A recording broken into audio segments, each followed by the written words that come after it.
gates and doors were barred, and all the windows fastened down. I spent the night in sleeplessness, rose at every sound, half in hopeless sorrow, half in fear the day would find the soldiers breaking through to drag us all away.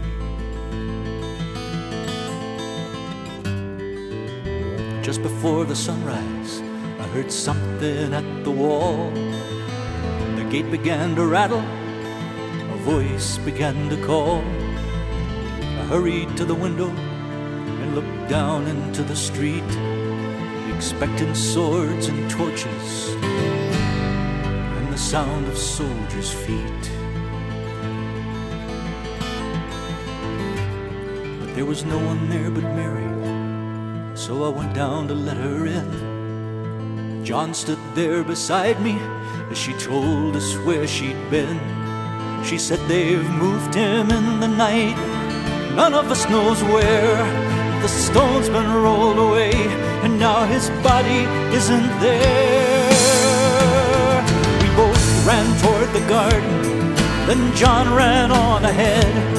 We found the stone in the empty tomb, just the way that Mary'd said. But the winding sheet they'd wrapped him in was just an empty shell. How or where they'd taken him was more than I could tell.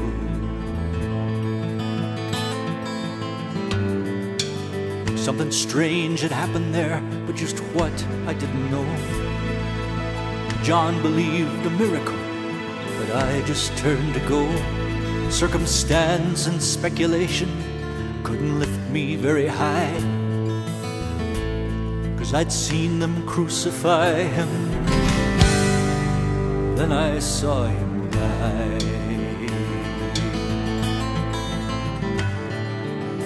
Back inside the house again, the guilt and anguish came.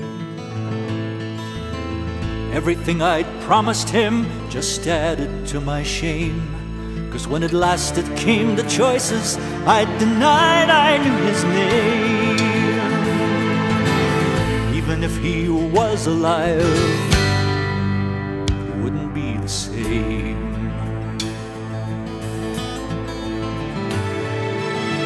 Suddenly the air was filled with strange and sweet perfume. Light that came from everywhere drove shadows from the room. Jesus stood before me with his arms held open wide. I fell down on my knees and just clung to him and cried. He raised me to my feet, and as I looked into his eyes, love was shining out from him like sunlight from the skies. Guilt and my confusion disappeared in sweet release, and every fear I'd ever had just melted in